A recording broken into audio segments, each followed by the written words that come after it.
Welcome everyone to this webinar on reducing deforestation and enhancing forest conservation through international trade policy.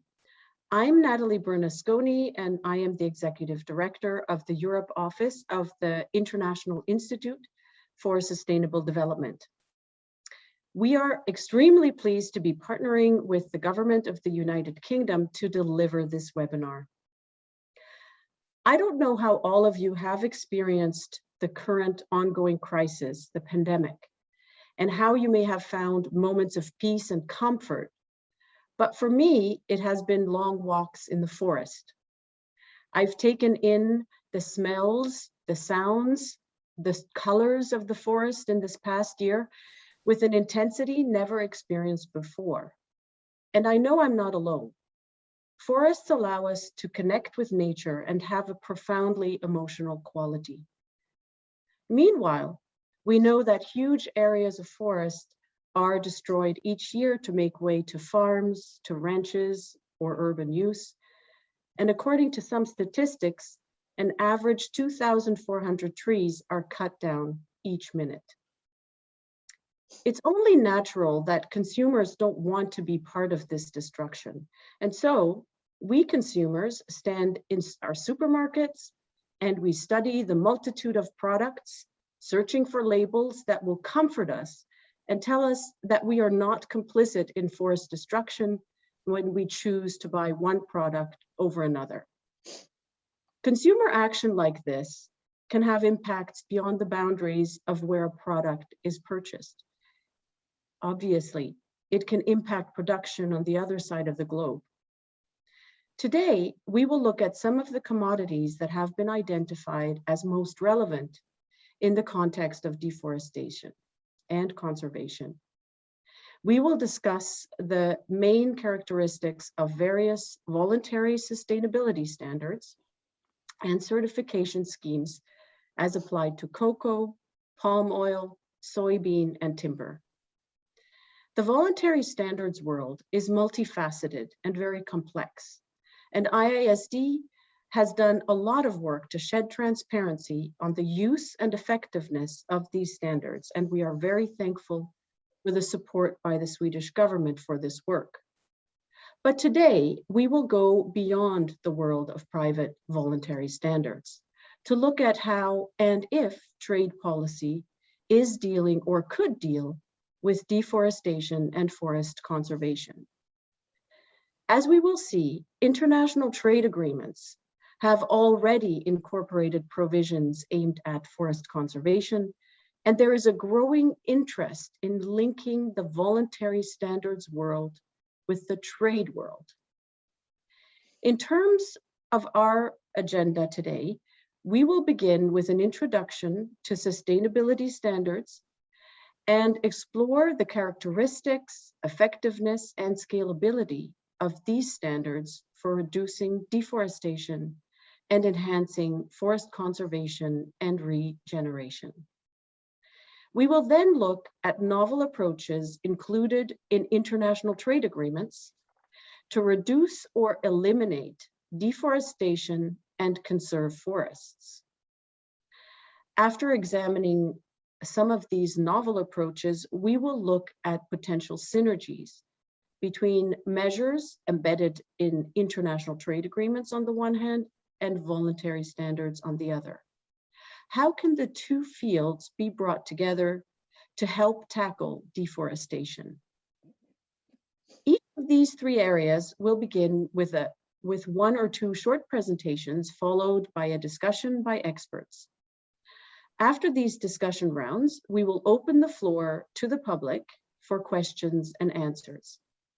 You can type in the questions as we go into the chat box dedicated specifically to Q&A, and we will come back to them in this session for Q&A at the end. We have a great list of speakers and discussants today. On the panel, we have Verena Ingram. Verena is Assistant Professor at the Forest and Nature Conservation Policy Group and Senior Economic Researcher at Wageningen University. We also have Mary Kinyua, who is board chair at Fair Trade Africa and Director of Administration and Human Resources at the Osirian Development Company in Kenya. We then also have Joanna Nowakovska. She is Deputy Director of the Technology and Information Unit at FSC International. And for those who don't know, FSC is the Forest Stewardship Council. And Charlotte Siebergasser, a senior researcher and lecturer at University of Lucerne. In addition, we will hear from my colleagues at IISD, Soledad Leal, who leads our sustainable trade work, Cristina Laria, who leads our work on sustainability standards, and Vivek Vora, a senior researcher, a senior advisor on sustainability standards also at IISD. Now, before we begin, let me invite you to participate in a short poll, which will take just a few seconds to answer. It asks you a bit about your familiarity with voluntary sustainability standards and trade, and will allow us to have an idea of who is participating in our webinar. Excellent. I think it's very interesting. We have a very equal kind of knowledge, both on voluntary sustainability standards as well as on trade policy.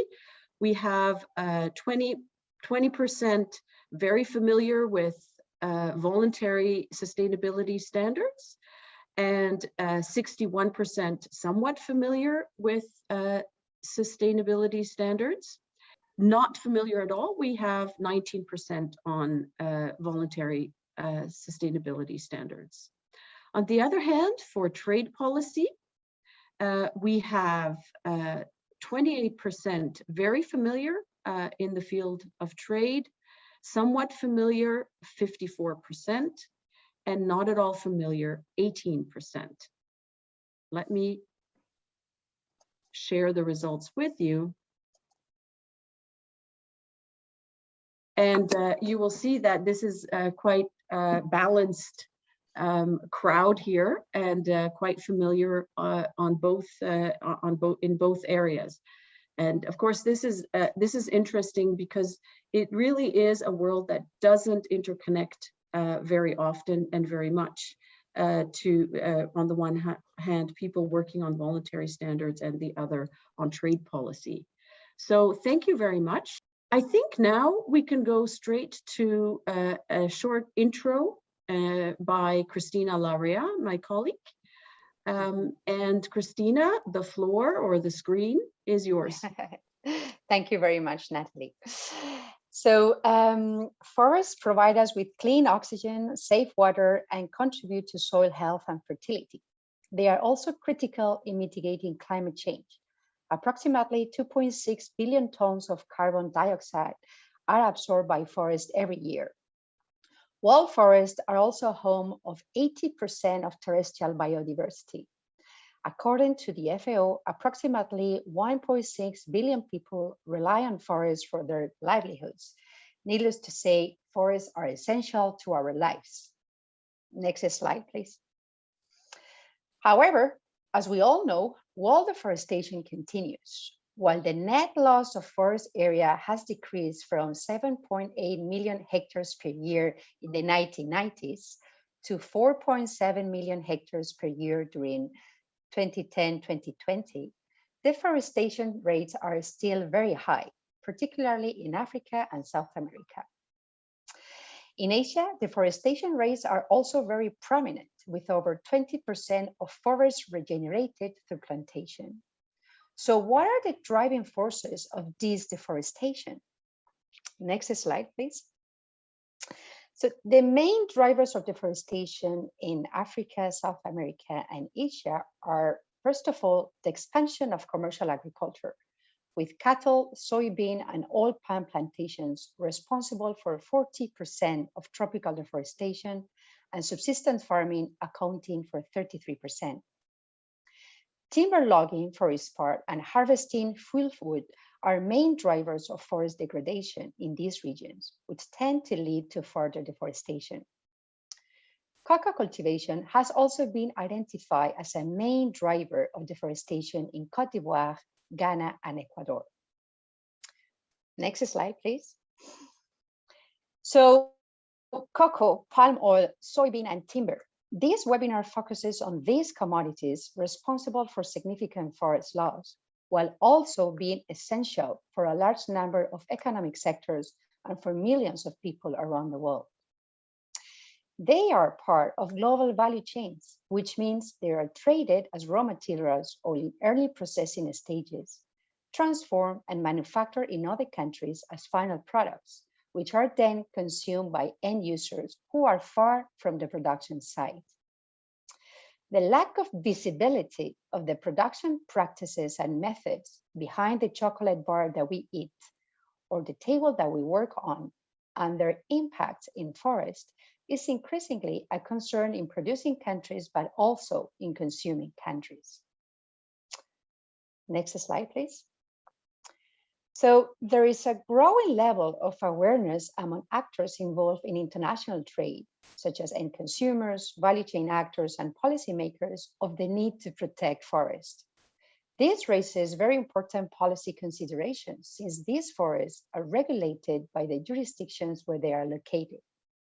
To address these concerns and encourage forest conservation in the four commodity sectors, some of these actors use different measures and instruments. These are, on one hand, private-led measures, which include volunteer sustainability standards, sustainability reporting frameworks, and more recently, innovative technology solutions used to identify forest risk and monitor enforcement of best practices. There are also public-led measures, including regulations in producing and consuming countries, and instruments defined at the multilateral level. Private-public partnerships are also on the rise. Next slide, please. As we are going to see in this webinar, some of these measures, such as voluntary sustainability standards, are sometimes referenced or integrated in international trade agreements, largely as hortatory, which means to encourage members to adopt sustainable practices as opposed to being conditional or a mandatory measure. Other novel approaches to reduce reforestation have also been recently proposed by public sector actors in consuming countries. This includes tariff preferences for products that comply with volunteer sustainability standards. So how volunteer sustainability standards contribute to reduce deforestation? Are they effective? What are the opportunities and limitations of integrating them in international trade agreements? In these webinars, we will address some of these questions. Back to you, Natalie. Thank you very much, Christina, for that overview. And we'll now go a little deeper into some of the issues that you just presented, and we'll turn to Vivek. So Vivek, you will give us a presentation on voluntary sustainability standards operating in the cocoa, palm oil, soybean, and timber sectors. And you've been working in this area for a very long time, so we look forward to your presentation, because of course, these are the sectors most relevant to deforestation and forest conservation issues. The mic is yours. Great, thank you, Natalie. Hello, everyone. I hope that all is well in the various parts of the world that you're tuning in from. So for this part of the webinar, we will be looking under the hood of specific voluntary sustainability standards, or VSS, operating in the cocoa, palm oil, soy, and timber sectors by examining their design, implementation, and enforcement characteristics, and how these relate to preventing deforestation. So VSS can be considered governance systems for enabling sustainability in supply chains. More specifically, VSS consists of more sustainable production requirements that must be implemented by a producer in exchange for a seal or recognition enabling product differentiation in the marketplace. VSS can be established by public or private sector entities. For example, the Malaysian and Indonesian sustainable palm oil standards are both public-led VSS, while the Roundtable for Sustainable Palm Oil was developed by non-government organizations in partnership with the private sector. So when we are talking about VSS and their potential for preventing and reversing deforestation, the commodity sectors in which they operate makes a big difference.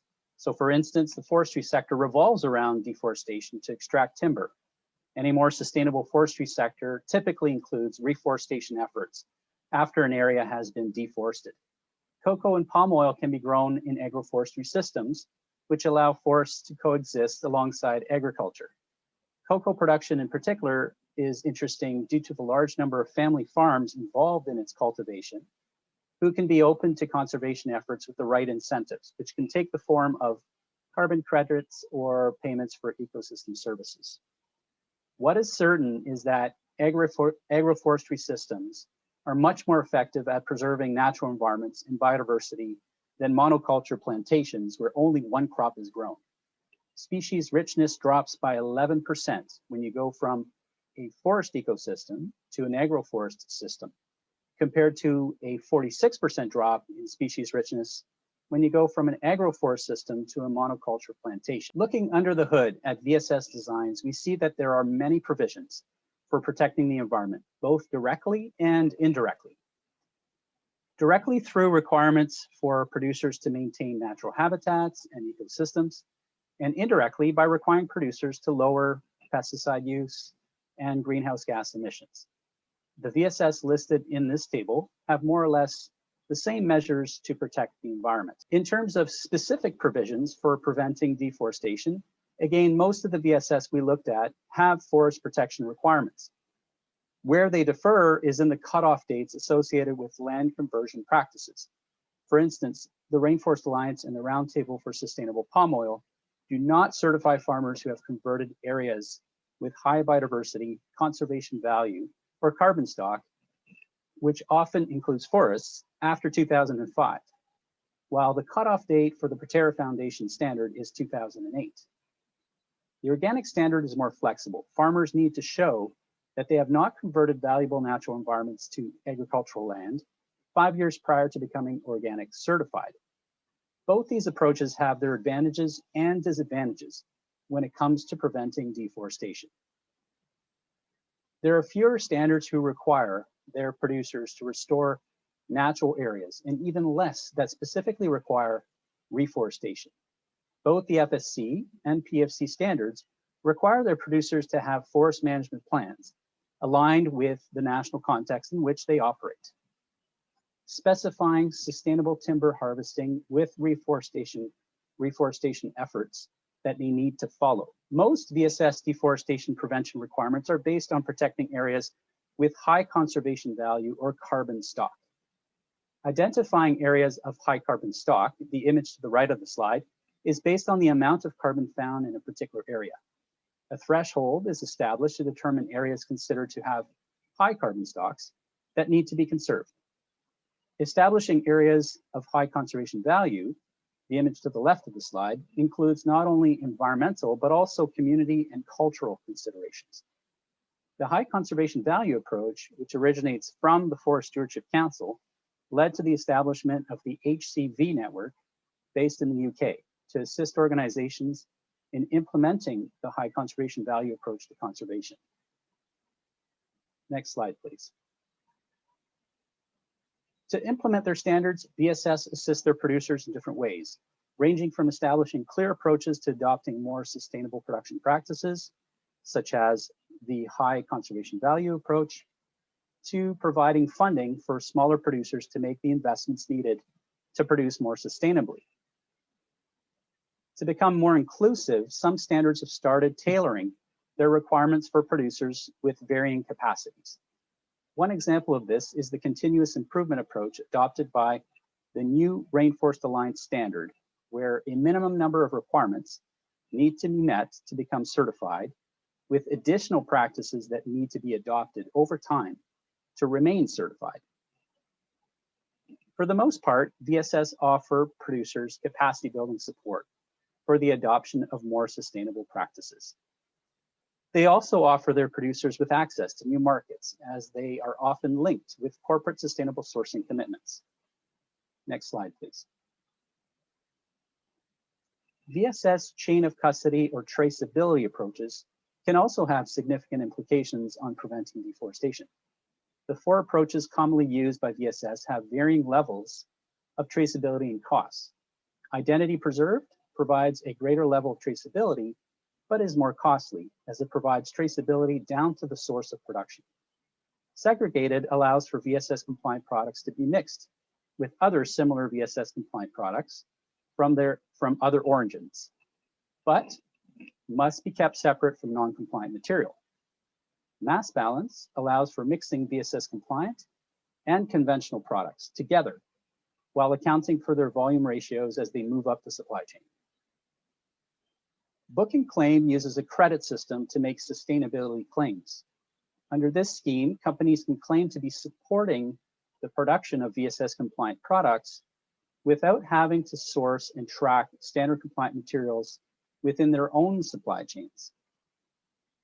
Traceability approaches can be an important decision factor in trade agreements. For instance, as part of their trade negotiation efforts with Indonesia, Switzerland ascertained that identity preserved and segregated RSPO certified palm oil could provide them with sufficient traceability to examine if their imports are associated with deforestation. Next slide, please. To provide assurance that VSS compliant products are being produced with more sustainable production methods, VSS have different approaches, which include certification, requiring third-party involvement, to self-reporting, where producers report on their own VSS implementation performance. These approaches vary in the level of assurance they provide and their associated costs. VSS also vary in the frequency of audits they perform. For example, producers may be more inclined to follow the requirements of a VSS if they have to contend with surprise, as well as scheduled audits to remain certified. To conclude, I want to leave you with a few takeaways. First, different commodities offer varying opportunities for preventing deforestation and enabling reforestation. For instance, cocoa and palm oil can be grown in agroforestry systems, while soybeans are typically not. Commodities that we consume is a more important driver of deforestation than how they are being produced, which have some sustainability limitations. Second, VSS are not created equal. They can vary significantly in terms of their design, implementation, and enforcement approaches. So it's very important to look under the hood to understand how they measure up for preventing deforestation. Third, we need multi-pronged approaches to address complex sustainability challenges, such as global deforestation. Providing citizens opportunities to be engaged in addressing these challenges, not only with their ballots, but also with their wallets, is very important. And VSS is one tool among many, offering consumers a potential, and I underline potential, opportunity to prevent deforestation. Thank you. Thank you very, very much, Vivek, for this incredible overview. And of course, these presentations will be made public. And also we will be publishing a report so that you can go back to a very detailed and insightful presentation. So thank you for that. And now I have the great pleasure to invite Verena and Joanna, whom I presented earlier, to provide their perspectives on the issue. So Verena, you're both a professor and also a researcher at Wageningen University.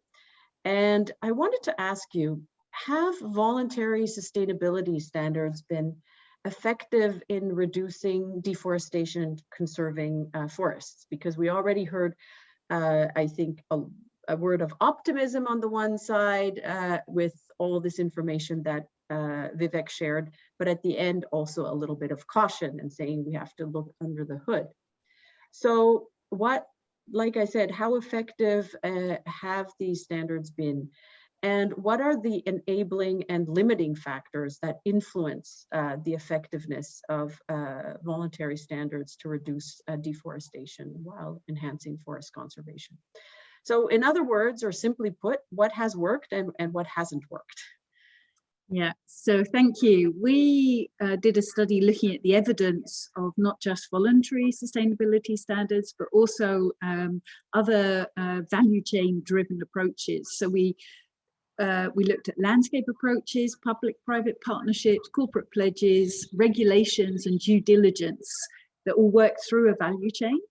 And what we saw, so we looked at evidence. We were looking for reports, peer-reviewed publications, and voluntary sustainability standards did, let's say, a lot better than some of the other approaches, but that was partly related to the type of evidence available. So unsurprisingly, because standards have been around a lot longer than many other value chain approaches to deforestation, there was a lot more evidence, but what there was showed generally that they were partially effective.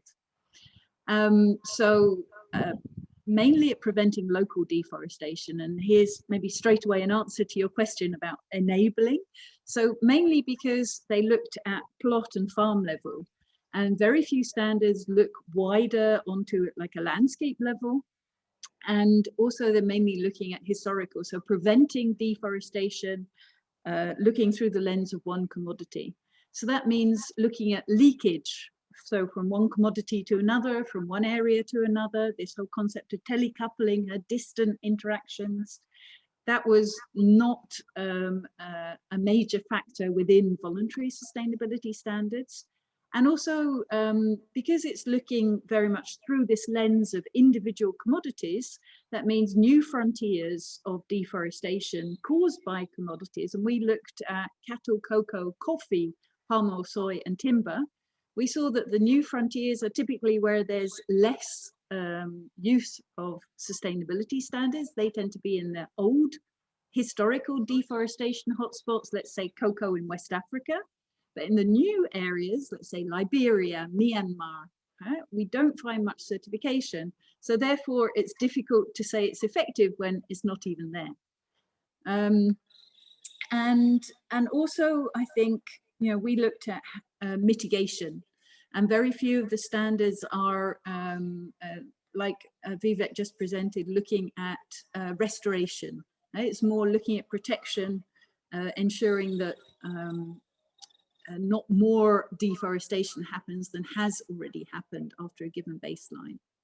Well, I mean, maybe our last conclusion that we made in this study was to reiterate as well that even though voluntary standards seem to be partially effective, you know, sometimes the evidence was mixed, some cases were successful, some showed less success or no effect even.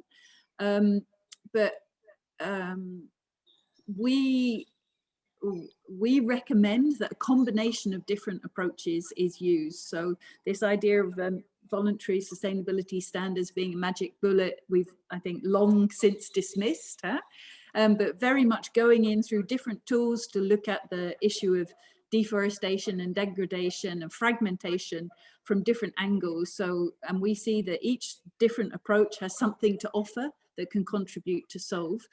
Standards definitely have something to offer, but it's important that we recognize these limits as well. Great, and I think we'll come back to some of these other types of approaches and, you know, the sort of bringing two different approaches together, as you also mentioned. So VSS, not the magic bullet, is maybe a phrase to keep in mind from Verina's remarks, and perhaps we can pick up from there with Joanna. So Joanna, you're Deputy Director at the Forest Stewardship Council International, and of course are very very knowledgeable about what is happening within one of the very large and important standards relating to forest stewardship, as the name indicates. So we know that the Forest Stewardship Council has been using and developing a digital technology solution, leveraging so-called geographic information systems, or GIS. We hear the acronym sometimes, and also Earth observation through satellite imagery since 2019. And of course, it aims to verify the compliance of certified forest areas according to a number of criteria that are included in the certification scheme to protect forests. And the GIS verification platform also aims to reduce the costs of audits and certification, making everything much easier. And this also increases the accessibility of FSC, or the Forest Stewardship Council certification. So could you briefly explain to us how this technology solution can support the effectiveness of FSC in reducing deforestation and enabling forest conservation?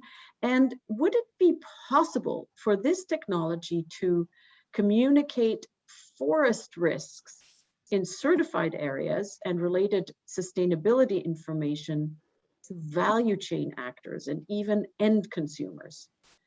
So we're very interested in this technological aspect. So I hope, Joanna, you can give us some of your views and insights on this. Thank you so much, Natalie. Thank you, everyone, and thank you for being here. So with pleasure, I will try to answer your question. I'm open also for any follow-up questions from your side.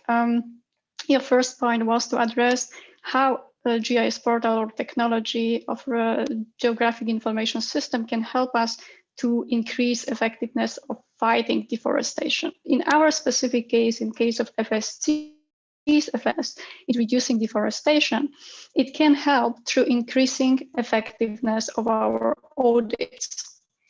So in other words, increasing effectiveness of detection whether a forest or specific trees were lost in a given period of time or a given area that is being under auditing at the moment. Some of our certificate areas are very big. As of yesterday, the biggest certificate that we have reached something around 6.8 million of hectares. This is a very large area that is comparable to such an important country and beautiful as well, like Georgia.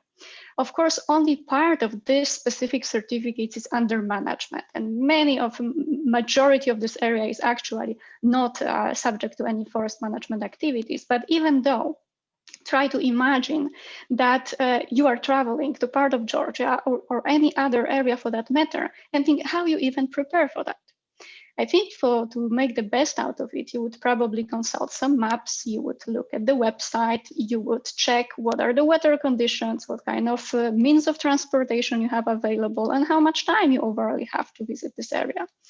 Now, you can imagine that auditor going to the field to verify conformance with the requirements cannot possibly go to every corner of a forest, especially such a big one.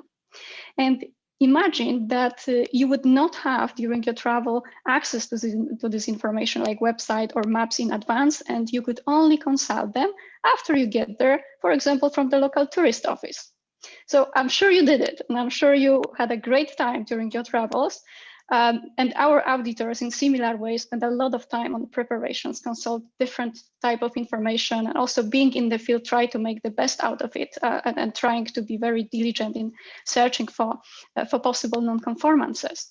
What GIS portal does is compiles and facilitates this preparation. It combines many available data sources in one location.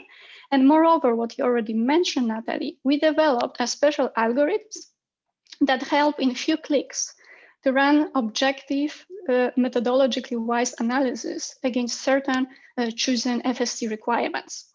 So all in all, we hope that this tool will simply save time, save costs, and make audit more transparent and more objective, because we are reducing to a large extent subjectivity and forced subjectivity of the assessment done by auditors in the field.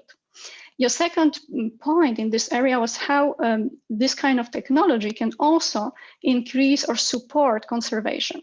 So again, in the same way, it will also help make the audit more effective.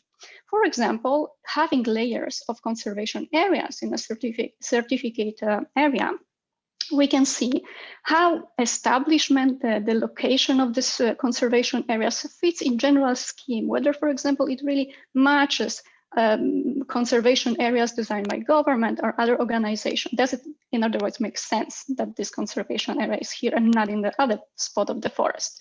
We can also consult whether it was moving over the time, because we would of course expect that it stays in the same time, in the same place over the years. We can also check whether any harvesting activities were occurring there and whether they were allowed or not. So again, it brings more objectivity. It facilitates checking where potential problems may be and allows auditors to focus on those problems, focus on the things that are most important. Also, looking a little bit beyond and sharing our ambitions for increasing of the use of remote sensing technology with time, we could also look at such a conservation area and ask ourselves, is this forest healthy inside of this area? Are any changes that we can detect using remote sensing analysis showing us that something may be going wrong there, and why is that? So again, allowing the auditor to focus to detect much more issues than they are able to detect using traditional means. Now, your second question was how this technology can help communicate what we discover. And you point to specific two examples of the risk and sustainability information. This is a very interesting question, and I will answer in two parts, because technology can always help in communicating, I believe. It depends on the context and how we use it. So if we look at the level of a forest, we can certainly use GIS technology and other communication tools to communicate impacts and sustainability information. And also, I would like to proudly announce that in terms of those two tools, we already have platforms that communicate risk and sustainability information. So our risk assessment platform is communicating information about the risk that is associated with wood that we are using in our FST mix products. Currently, this platform provides information about more than 60 countries, and behind each of such assessment is a usually long and comprehensive process of working with stakeholders on making such a risk assessment.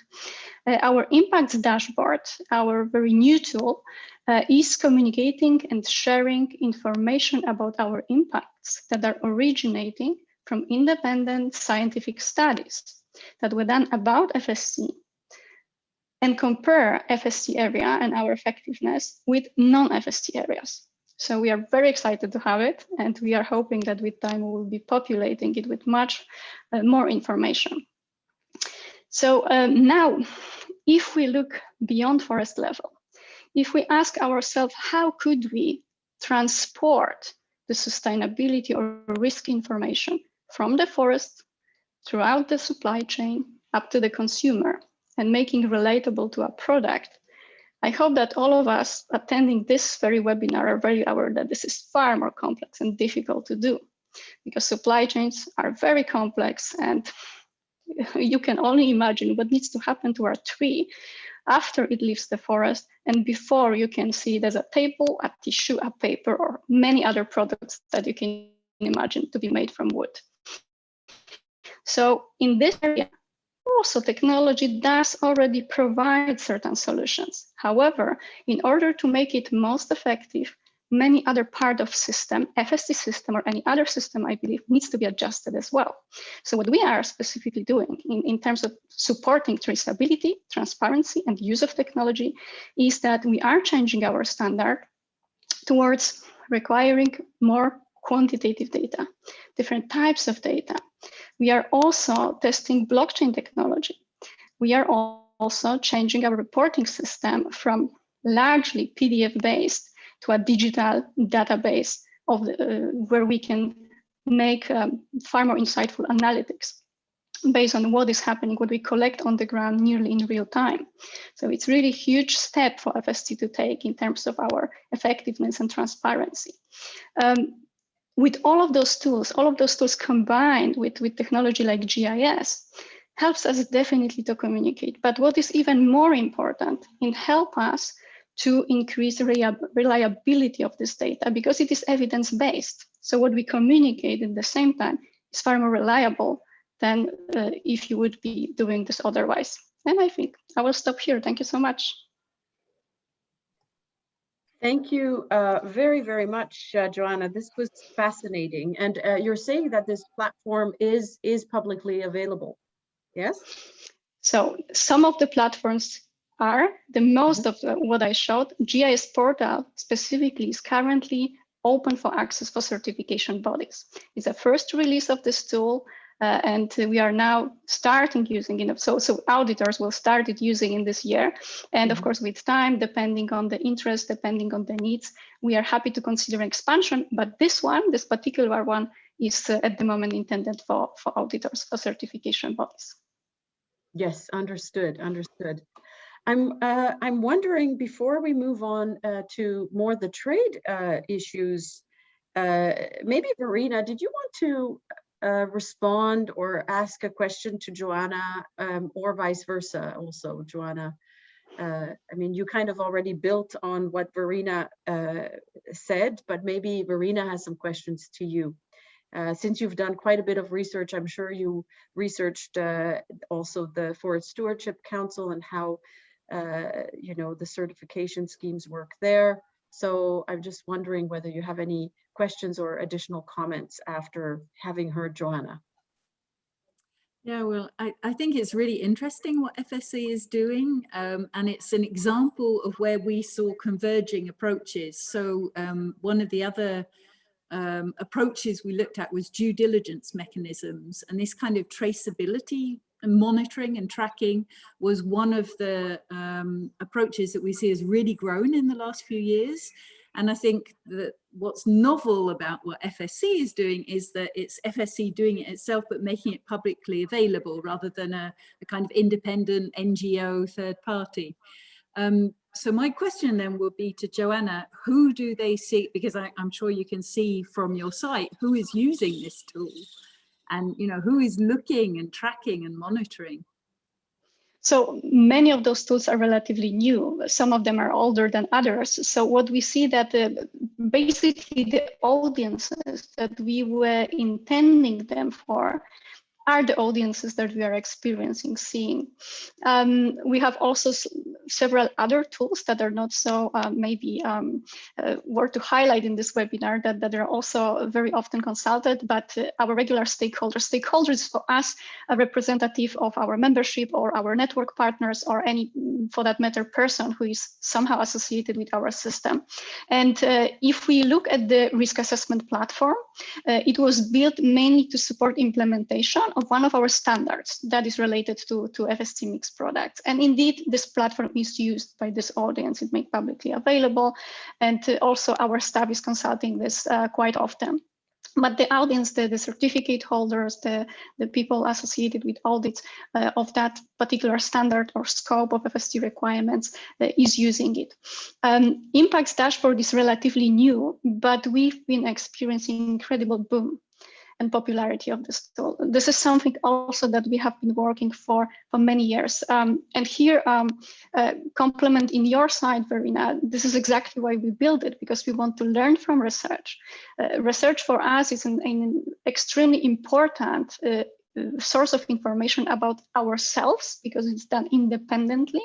And this is something that is localized, is comparing us with non-certified areas. So this aspect of comparability is something that brings additional value to it. So staff, stakeholders, our network partners, our members, feedback that we've been hearing and the number of clicks that we've been observing also suggests that it was actually boom among very different group of stakeholders that we intended it for. Our FSC on the map, that is also part or supportive tool and platform to our GIS portal is simply a map where we display certified forest the same. So our key audiences across members, staff, network partners, certification bodies were very supportive, and we've heard a lot of appreciation to make it available. Plus, we of course see more appetite. So at the moment, our map of certified forest, for example, covers only partial part of our certified areas because we made it a voluntary tool.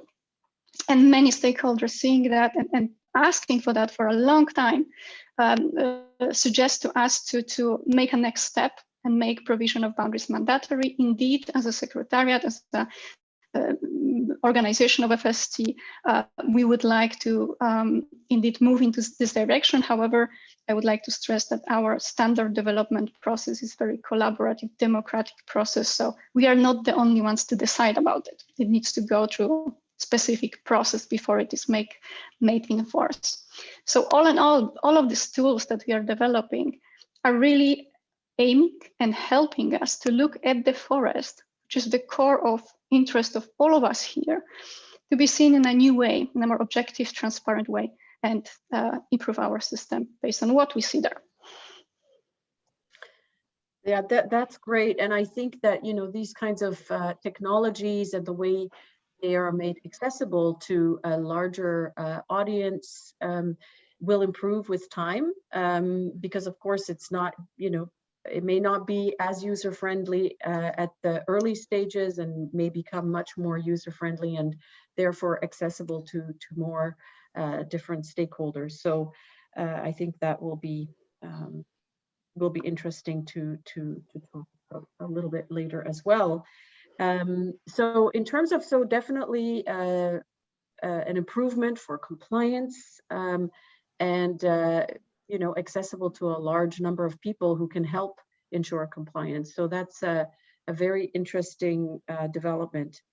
And I think that at the end, we'll hopefully come back to some of these issues in the Q&A session. But before we do, so thank you very much, Verena and Joanna. And I would like now to leave the world of sustainability standards for a moment and move to the trade policy world to discuss novel approaches included in international trade agreements to reduce deforestation and conserve forests. So to give us an overview, I would like to give the floor, the mic, to my colleague, Soledad Leal. I think, yes, Soledad, go ahead. I think the screen is already up. Great. Thanks very much, Natalie. Good morning, good afternoon, everyone. In this presentation, I will give a very broad overview of the different approaches taken in trade agreements to address environment-related forest provisions. I will use the terms trade agreement or regional trade agreement or RTAs as synonyms to refer to any reciprocal trade agreement between two or more treaty partners. This presentation is based on research still in progress, which will be further developed in a think piece in connection to this webinar, as Natalie mentioned. This research is based on the analysis of several sources, including databases and a preliminary literature review. The presentation objectives are threefold. First, we would look at, I would like to place this discussion in the broader context of the policy choices made by parties to a trade agreement to address environmental objectives. Second, we will look at the range of forest-specific environmental provisions with some examples. And finally, we will explore new approaches to the inclusion of forest-related environmental provisions and discuss some policy considerations around them. So let's start with the first objective, which is the broader context. Next, please. The inclusion of forest-specific environmental provisions is part of a set of policy options chosen by parties to a trade agreement to address environmental objectives. Over the years, such options have ranged from the inclusion of broad preambular language on environment or no reference at all, to the recent inclusion of a provision for preferential tariff treatment for a product and its derivatives. This treatment is contingent upon compliance with private sustainability standards linked to forest conservation. Other examples are shown on the slide. Next, please. In terms of the specific sectors covered, the Trend and Environment database identifies nearly 300 different types of environmental provisions in 730 RTAs. It contains information on provisions related to specific environmental issues, including forest. This database classifies forest-specific environmental provisions in 3 main subcategories: conservation of forests, sustainable trade in forestry products, combating illegal exploitation of forests. Based on preliminary research by our team, we found that 49 RTAs contain provisions on forest conservation, 23 on sustainable trade in forest products, 23 on combating the illegal exploitation of forests. In addition to this database, which was completed in 2018, we also did research on agreements negotiated after that year, as well as with a preliminary literature review. Next, please. Building on all these sources, we looked at the forest-specific environmental provisions from 2 main perspectives. One, the substantive law or design. This means the scope and depth of environmental provisions stipulating rules for the parties to the agreement. 2, the enforcement. This means the different approaches towards environmental dispute settlement. For each part, we provide some examples. Next, please. In terms of the substantive law or design of the provisions, the literature suggests a distinction between minimalistic and a more comprehensive environmental provisions. These include declarative clauses, cooperation provisions, and specific commitments. In terms of declarative clauses, the 2 most common types are a reference to exceptions contained in GATT Article 20 and GATT's Article 14, and a reference to environment or to sustainable development. In terms of cooperation, examples include provisions identifying forest management as a priority area for a work program, or stipulating detailed cooperation on forestry matters and environmental protection, including the execution of relevant national projects and jointly developing new technologies and conducting studies on the sustainable use and processing of timber. Next, please. When it comes to specific commitments contained in the agreements, these can vary in scope and level of ambition. The European Union has included specific forest-related provisions since its old generation agreements. The current approach followed by the EU also includes a full and separate chapter on trade and sustainable development in its FTAs. Some provisions encourage trade in forest products from sustainably managed forests and harvested in accordance with the law of the country of harvest. Others aim at developing systems and mechanisms to verify the legal origin of timber products. Still, others set up certification schemes for sustainably harvested forest products. Examples are shown on the screen. Specific commitments have also been integrated in agreements negotiated by the members of the European Free Trade Area, EFTA. This means Iceland, Liechtenstein, Norway, and Switzerland. EFTA countries also have included provisions on the development and use of certification schemes for forest products from sustainably managed forests. Another example of specific commitments can be found in the US-Peru Trade Promotion Agreement. It contains a detailed annex on strengthening forest sector governance in Peru, focusing on the harvest of and trade in timber products. More recently, the USMCA, the agreement between the US, Mexico, and Canada, included forest conservation provisions. Next, please.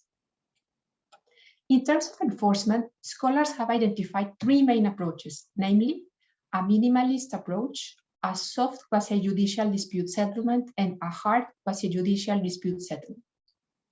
The minimalist procedural approach provides for consultations between the parties to solve disputes or expressly excludes recourse to dispute settlement on environmental matters or on the Sustainable Development Chapter.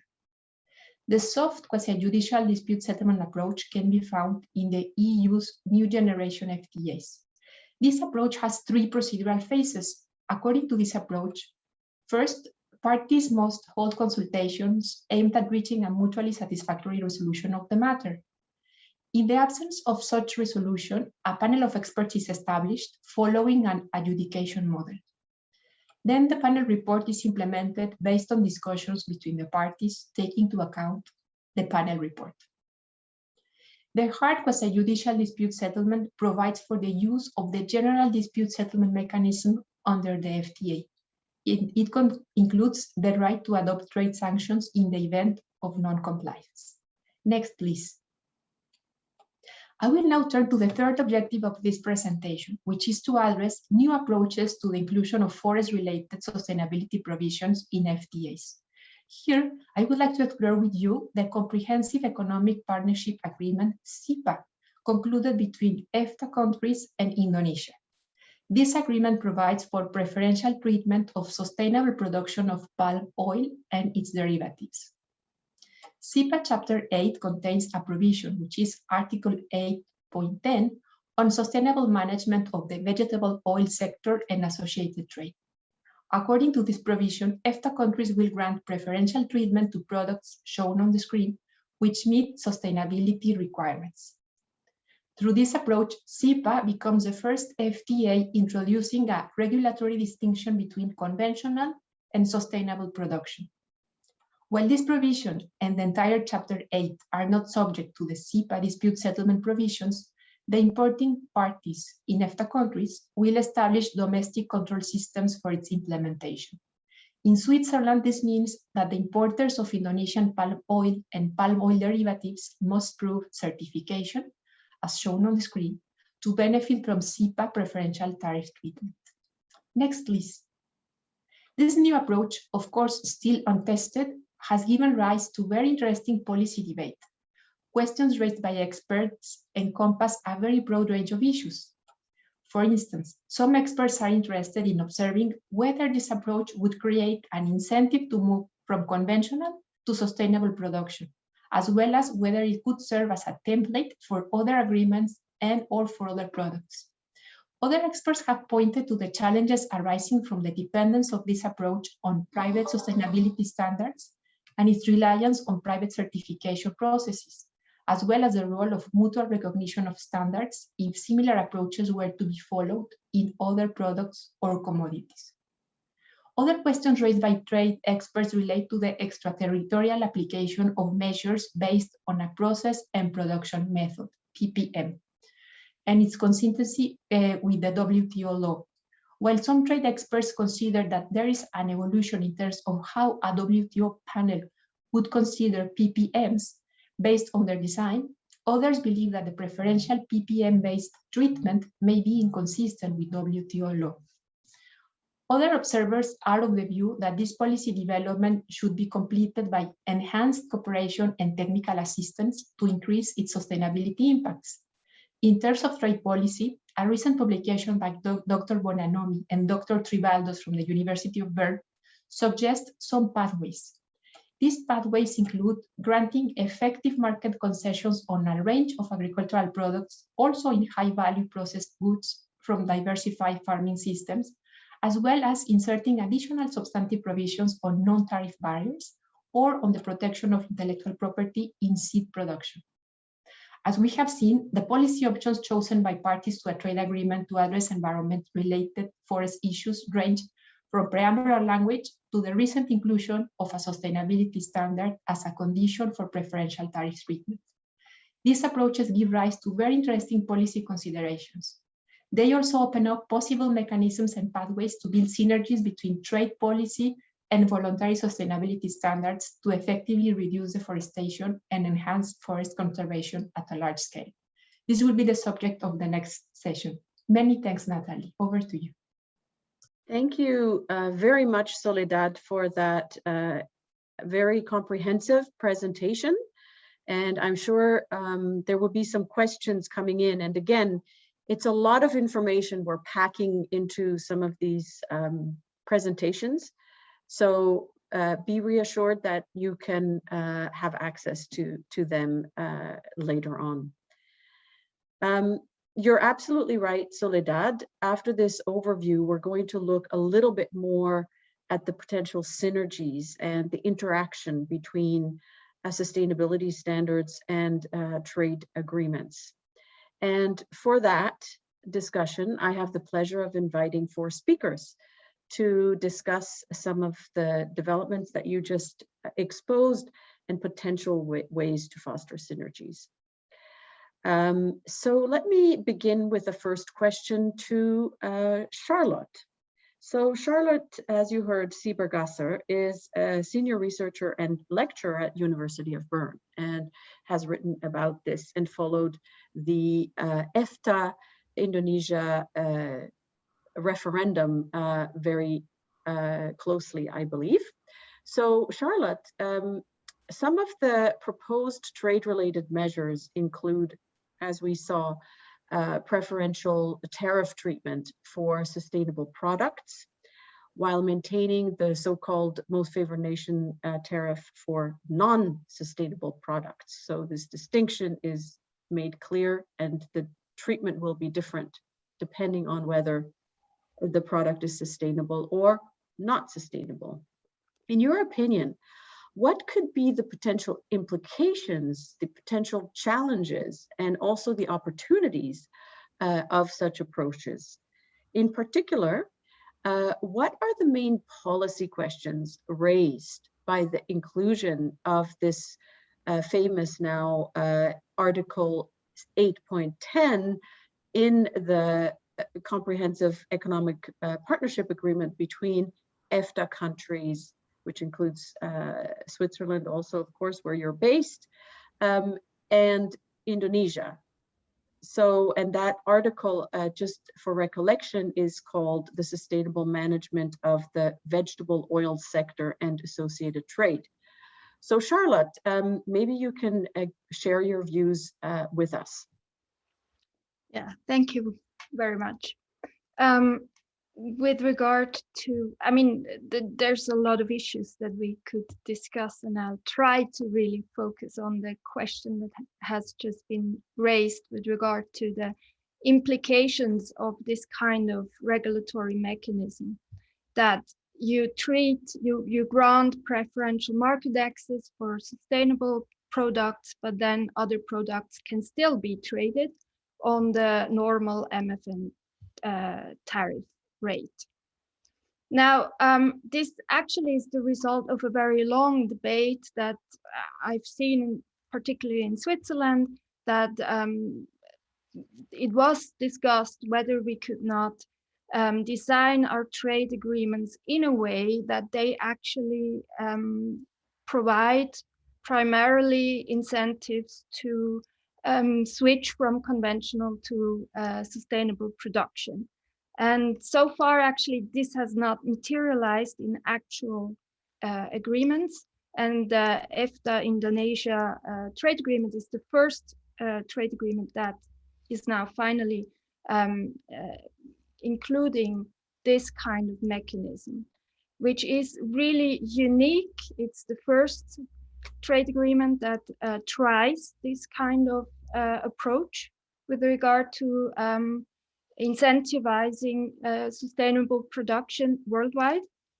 And it's also a way how preferential trade agreements could be used to overcome some of the perhaps deficiencies of the WTO rules. We have seen it previously quickly in the presentation by Soledad, is that actually differentiating between sustainable products and conventional products with regard to production methods is in general, it is frowned upon. It is basically impossible to do within WTO obligations. But if members of a preferential trade agreement actually agree to such a differentiation, that would be fully in line with the WTO rules, because in the preferential area, members are actually more free, they're more flexible with regard to what kind of arrangements they want to enter into. So that's basically with regard to the overall mechanism that has been introduced here. Policy questions that are raised by this kind of new regulation is certainly the reliance on private standards, how that will play out actually in practice. Will it work? Will we witness some intransparency? Will it actually incentivize producers to switch to more sustainable production, to get certified? or will it not have a substantial impact in this area? That's something we will have to just observe in the years to come. Nevertheless, it also needs to be pointed out that this is a very particular case. There is a reason perhaps why this was possible for the very first time, and that's that to Switzerland, imports of palm oil and palm oil derivatives to Switzerland and the other Fda states already today are primarily RSPO certified products. So Indonesia, and that just because of consumer preferences, not because of the rules that Switzerland had established previously. So for Indonesia, actually, the way to enter the Swiss market would in any case be through an increase in certification of palm oil products.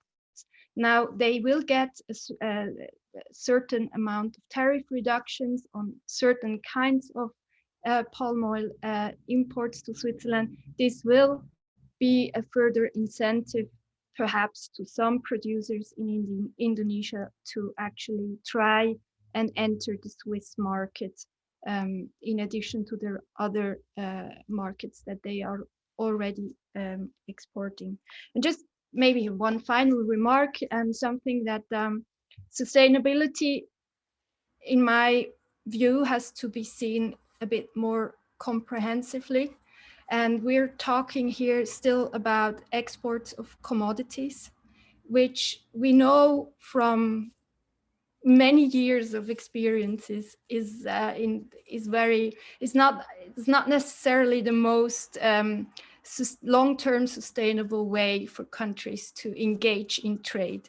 So from a more general sustainability perspective, it would perhaps make more sense to actually invest in value add production, so that the palm oil is actually transferred into chocolate or spreads or whatever it's used for in place in Indonesia to a certain extent reduce dependency of the Indonesian economy from exports of its palm oil commodities.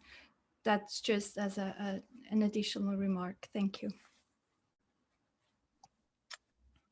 Thank you very, very much for those comments, and really showing in quite some detail what happened with this new development with Fda and Indonesia. And also your last comment, of course, we're talking and focusing on a very specific, more, I suppose, environmental consideration, but the economic considerations around commodities trade, of course, are also a big development issue that we cannot just forget when we talk about commodities. But coming back to some of the things that you raised maybe later, I would like to turn to Mary. And Mary, Mary Kinyua, you're board chair of the Fair Trade Africa, or of Fair Trade Africa, and director of a company in Kenya, also working on sustainable production. So maybe from your perspective, and from the perspective of your organization, what approaches do you think could help overcome implementation challenges faced by producers to comply with certification requirements, and in a way that would lead to, let's say, triple win for the economy, for the environment, and for the people, through increased exports, reduced deforestation, and improved living conditions? I think it would be great to hear your perspectives on this. I mean, we already heard just now from Charlotte that, you know, it was a little bit easier to get these provisions into the Fda Indonesia agreement because a lot of the experts were already certified. and that may not always be the case. So Mary, what is your view on this? Thank you very much. I think a very timely conversation, especially where we are talking about partnering, putting more than just one stakeholder to handle this problem. So as a producer and as producers, we feel this effect of climate change or concerns around climate change directly because it impacts us economically.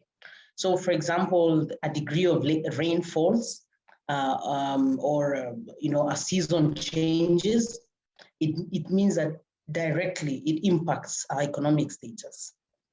And the subscription to this voluntary certification is actually our sign of commitment to these conversations. As you well know, all these certifications are pretty expensive, but the producer goes beyond that and to say, look, it's not only good economically for me to keep the climate safe, but it's also good enough so that I am able to actually access the markets. So then what this actually means that the producers in Africa and Asia and Latin America are price takers. And it is the price given at the end of a supply chain that will determine their practices back at home or back in the South. So if you look at the complete value chain, there is need to incentivize, and I think I sit currently in the advisory committee of the COP26. And the conversation should be ideally on how to incentivize every single player in the supply chain to participate, because right now it is lopsided. It is the cocoa farmer in Ghana. It is the palm tree farmer in one place. But we have to appreciate the conversation around who is paying the price for ethical practice. When you buy the banana in your supermarket at 0 cents, and you require that it has been grown ethically, considering that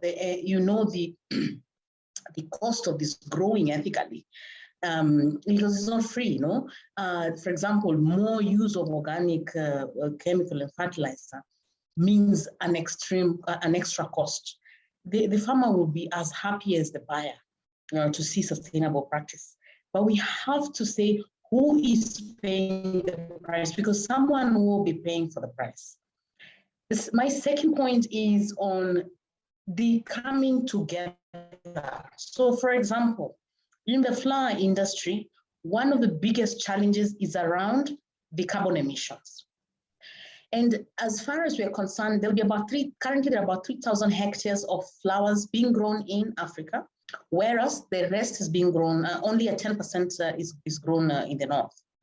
What that means is that either we stop complete growing of flowers in Africa at the detriment not only of economic or people welfare, but at the detriment of just a good feeling that is brought by a flower, because the carbon emissions are detrimental for not only you as the consumers, but even we as the producers. Why not work together to come up, for example, with a transporting mechanism that does not involve flying the flowers? We know that technology has gone way ahead of itself, and I'm certain that we have technologies that can actually be used to compensate for this particular discrepancy. However, this then is being required to be borne by the same producers who can barely sell at a fair price. So when we talk about deforestation, when we talk about fair practice, when we talk about sustainable practices, we have to first ask ourselves, is everyone in the supply chain contributing to that conversation? And I'm very happy to hear what Charlotte has explained about the keeping higher tariffs for non-sustainable products. But recently a research was done in the German market where at the front of the store, people were asked, which one would you like to buy, a fair trade product or a non-fair trade product? And everyone said, I will only buy a fair trade product. When the cameras follow them into the store, when they look at the price differential, they pick the non-fair trade products. So what we are saying and what we are doing are so different. And you all have to understand that, first of all, the farmers are keener than everyone else in the system because it affects them directly, all these effects we see. The governments can come very strongly to mitigate this. So, for example, completely stop non-sustainable products, because who wants to produce non-sustainable products? Why? Why should we even allow even a fraction of it? You know, because then the conventional market is more palatable to the consumer. It's cheaper. You know, sustainable is always going to have to come at a premium. And this is where we are failing, because then the triple effect comes back to me as a producer. And of course, I am then unable to produce as ethically as we would all want. You saw the difference between agroforestry farming and farming on clean land. A 46% increment in production means a 46% rise in the economic position of the farmer, at whose expense? And so what else can we do? What can we create? What organics can we create? We've gone far ahead of ourselves. Who is going to work together to research to ensure that agroforestry increases from 22% production to 30% production? That way, it's a win-win conversation. So, I mean, we all we are all for supporting, better practices and lack of deforestation, etc. That's why we voluntarily subscribe to all these voluntary schemes. That's why we work together to make sure that this is working. However, it's becoming harder by the day. And in my opinion, we have to all think together. We don't have to think about the South and the North, or we don't have to think about, cocoa farmers versus chocolate eaters. We are one. The chocolate eater and the cocoa farmer are one. And that's the question we should ask. What do we need to do to keep planting cocoa and eating chocolate at the same time? And there'll need to be a much more focused conversation. When I saw that the standards, for example, are very focused on one farm, but you see, it's voluntary, and the standards don't have this legal mandate to force, farmers, etc., to do this. They only work with those who are voluntarily subscribed, and then you hope that everyone else would want to actually come along. So governments then would work perfectly, and I don't understand why any government, even in the South, would not want to ascribe to this voluntary sustainability program, because it almost brings a guideline which is beneficial for everyone. But I think it's the same thing in the North, where they don't want to push everyone to buy sustainable. So this conversation has to stop. Someone has to stop the conversation for all of us to live in a sustainable world. And yeah, that is generally my take. Thank you, Mary. This has been really an amazing contribution to bring all this together, really, and showing some of the challenges as well, using, or having some products that are sustainable, produced sustainably, others that aren't, and for those that are, who is paying the price to make them sustainable, and will you also actually have the consumers pay that extra price? So this has been a really good combination, looking at all the things we've discussed so far. We actually only have 7 minutes left. And I heard from the team who has been looking at the questions that there are so many very interesting questions in line. And so I would propose that we go over by 10 minutes. And we will discuss some of these questions. And I'm sure now with Mary's also presentation, we've had great interventions, presentations, discussants. So I think there will be quite some interest in questions for all the speakers. So let's turn to Christina, who has been collecting the questions, and maybe we can start with one of those. Excellent, absolutely. We have more than 25 questions. So let's start with Lucy, a question from Lucy. Thank you for this fantastic discussion. I have a question for Verena. What kinds of regulatory interventions, in your opinion, would best suited to addressing the sustainability challenges posed by Tele couplings, which means leakage, unintended feedbacks.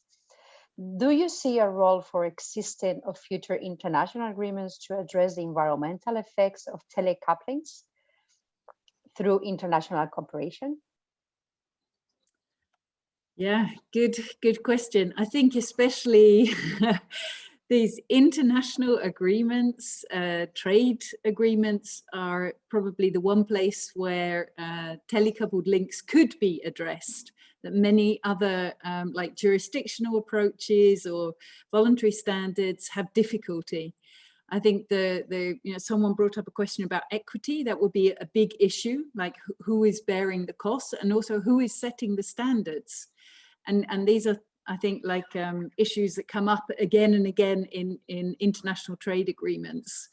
But I think there is definitely a role, and I think that's also where you see like the EU discussions around deforestation, at least on a regional level, that those discussions have started and realized the value of such tools. But of course, we don't know how they're going to look at the moment, but at least they're on the agenda, which I think is very important. The question is it going to be fast enough to avoid deforestation in some of these new frontiers? So. Thank you so much, Verena. I'm going to go to another question from Rachel in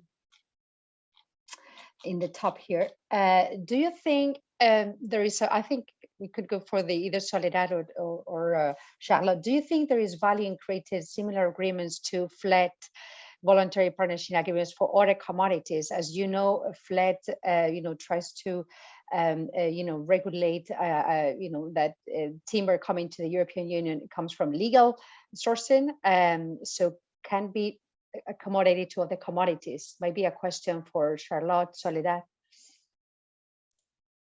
Thank you. Perhaps Charlotte would like to address this.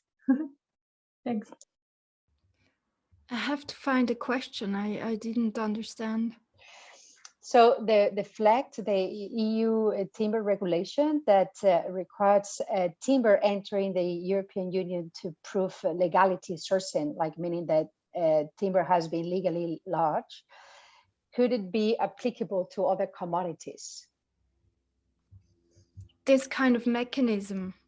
Yes. Yeah, that sounds very similar basically to the mechanism that is introduced in the CEPA agreement, if I understand that correctly. So that at the border when importing, you have to prove some kind of certification. And I'm really not familiar with the flat and timber specifics, but generally that was also the point with the Indonesia agreement, that mechanism that actually in order to enter a market, you have to prove certain kind of certification. So in general, if you have a suitable standard, a suitable label that you actually, that actually serves the purpose or reaches the goal that is defined, then you can actually use that for any kind of product in theory. But the problem is, of course, that there are not sufficient kinds of labels around for any kind of product. So it's always a case-by-case analysis. Excellent. Thank you so much, Charlotte. We have another one from Musaki. Maybe it could be to either to another panelist or even to Natalie. What do you know about investors which demand larger acres of land for their plantations and government is supporting their projects? And this is a major start prompting deforestation in sub-Saharan Africa countries. So basically, it's a question concerning the role of investors, big multinational companies coming into sub-Saharan countries, and governments who are supporting these investment deals that leads to deforestation. How can we address that issue? Verena, Natalie, I think Natalie is your field of work. Well, I guess we're venturing a little bit into a different territory because the question, of how the land is used, of course, it can be linked to trade, but what we're looking at here is more about commodities that or products that cross borders, and how countries deal with these products. So it would depend very much on what that investment deal looks like, how the production will take place under that deal, and whether it will be certified or not certified, and how that would be dealt with abroad when you have exports. But I don't really understand the question in of itself, but it is an important issue to raise, that governments can be under pressure to enter deals with foreign investors that may not lead to sustainable solutions. And depending on the outcome, and if there is a desire to export products from that investment, well, then market access could depend very much on what other countries put up as policy measures for entry of that product, like we're talking about in the EU now, and the type of approach that we saw in the CEPA agreement that we discussed. But it really would be case specific, I think, to go into more detail. Very good. Thanks, Natalie. There is another question concerning women and deforestation. There is a lack of women empowerment in participation of conservation in most countries, and it has become a culture in most countries where women are left behind in promoting ecosystem conservation participation.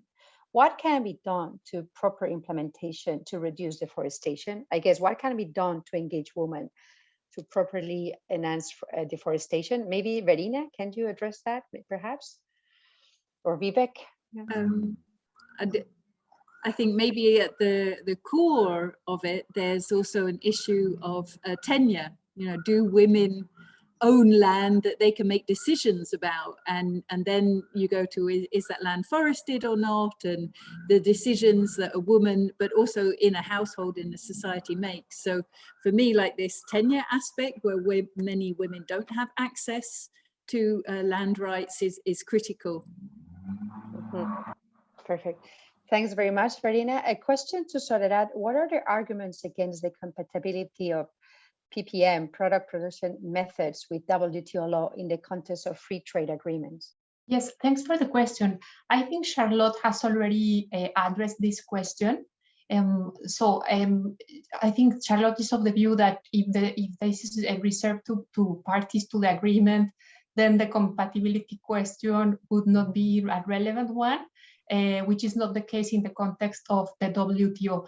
I still believe that even that approach within parties to the same trade agreement remains to be analyzed, but that's just an opinion. As Charlotte said, this approach has not been tested yet. So yeah, I guess that in the interest of time, I can continue the conversation with the participant who raised the question offline, unless Charlotte wants to supplement. But I think that's one of the most fascinating debates as a trade expert that I expect to observe in the months or years to come. Thanks, Christina. Very good. Thank you. Let's go to Charlotte. If we are talking about the sustainability of the palm oil in Indonesia, is it really related with deforestation issue, and particularly with the recurrent forest fire and haze events? Are there any criterion or clause under the Indonesia Fdas CEPA that would somehow support or incentivize the actions by the government to tackle deforestation, fire, and haze issue? Charlotte, how do you feel?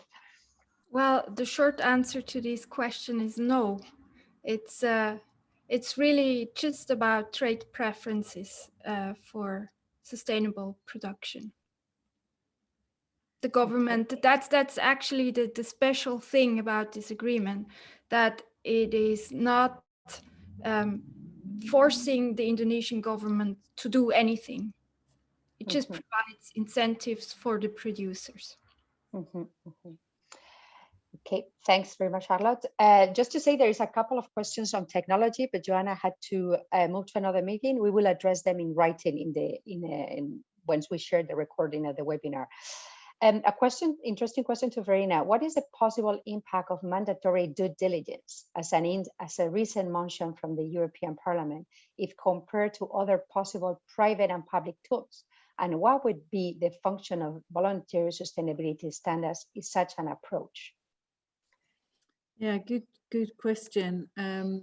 I think due diligence mechanisms and maybe not just the legal mechanisms, but I mean, when we looked at due diligence, we also looked at third-party campaigns, voluntary disclosure mechanisms, moratoriums, which I would class under, a whole set of due diligence mechanisms. I think the value there is that they shine a spotlight and they open up what we've heard is, very complex value chains, and all initiatives that can do that and attach it to risks, either perceived risks or actual risks of deforestation, but also related to commodities, is incredibly valuable. So I think formal legal measures, but also these like softer disclosure and investigations. And there's a wealth of websites now that track commodity-led deforestation, some in real time in specific areas. I think that's a really important complement to the tools that we've got as in voluntary standards, for example, and through trade policies. Mm-hmm. Excellent. Thanks very much, Verena. A question to Soledad, perhaps. Are there any suggestions, evidence suggesting whether the soft or hard quasi-judicial approaches are more effective than the other? Thank you. That's a very interesting question. And actually, that was the matter of consultation or consideration between the EU member states, the European Parliament, civil society organizations, and other social partners, because they looked at the different questions or the criticism towards the lack of enforcement of some parts of the chapters on trade and sustainable development, and the claims that some observers had. And my understanding is that the views diverged in terms of the use of, let's say, trade sanctions linked to those chapters. And the outcome of those consultations was a series of recommendations in order to step up the existing mechanisms. So as I explained, the EU has a mechanism that is a quasi-judicial that has 3 phases. And some of the participants to this dialogue organized by the EU consider that there's still scope to further improve that mechanism. So what the report says, the report of those consultations says that views diverged in terms of the use of sanctions, and the outcome was to keep the current approach. Of course, I'm not an expert in terms of EU trade policy, but my understanding is that EU member states continue to cooperate on this. And recently, the European Parliament issued a report in which it identifies a course of action in terms of unilateral, bilateral, and multilateral measures. Again, those are recommendations that the EU member states are looking at. Thanks. That's what I would like to share for the time being. Thanks for the questions. Thanks, Soledad. Let's go to a question. What are the unintended consequences of embedding voluntary sustainability standards into international trade agreements, when it's usually the more wealthy producers that can enjoy these schemes? Vivek, can you address that one? Yeah, it's a very good question. I think that that's one of the things that we observed is that, understandably, voluntary sustainability standards have tended to be implemented in the more wealthy countries where producers have more capacity to adapt different production methods. Nevertheless, there are some very interesting examples where, the standards have been implemented in concert with capacity building efforts in areas where there are less capacities, or producers where have less capacity to adopt more sustainable production methods. And one good example of that is cotton made in Africa, where they implemented their standard alongside GIZ, who provided capacity building efforts for the farmers that are adopting the standards. So there are situations where standards have found kind of the right mix or the right approach to be implemented in areas where there are less capacity. So yeah, I don't think that there's a clear way to make sure that standards, gravitate towards areas where they're most needed. But at this stage, I would say that there are efforts or examples where standards have, successfully been implemented in areas where there's less capacity. So I hope that answered partly the question. Very good, Vivek. Thank you so much. Natalie, we went through a number of questions already. There is a few others that we might be able to do it when we share the recording of the webinar. Thanks. Excellent. So thank you very much, Christina, for bringing in those questions. And as I mentioned, we went over by about 10 minutes. So we lost some of our speakers, so they were not able to respond, but we've had great responses from other speakers. So I really want to thank everyone for joining. I won't try to do a wrap up. I think what we can see is that there's a lot of experimentation going on right now. There's a lot of taking apart old concepts, such as not being able to distinguish products on the way they were produced and so forth. So I think we're in a phase where a lot is happening in this area in trade. And at the same time, we see that there are great advances in terms of the technology and being able to really see whether the voluntary standards are actually living up to what they're trying to do and the impact they have. At the same time, we have a multitude of standards. So I think that this discussion around trade is actually very healthy for the VSS or the voluntary standards world, because they're going to be scrutinized in a way that maybe they haven't been in the same way before. And they might be pushed to do better. They might be pushed to harmonize in part. So from that perspective, I think it's an interesting and potentially very positive development for both worlds. I think that just hearing all of the speakers, I think it will be important to go beyond these bilateral experiments and possibly bring this issue to the WTO, back to the WTO. There is more willingness of countries to look at the trade and environment issue in more detail, and also specifically the role of voluntary standards. But it will be important that the developing countries have a very strong voice there.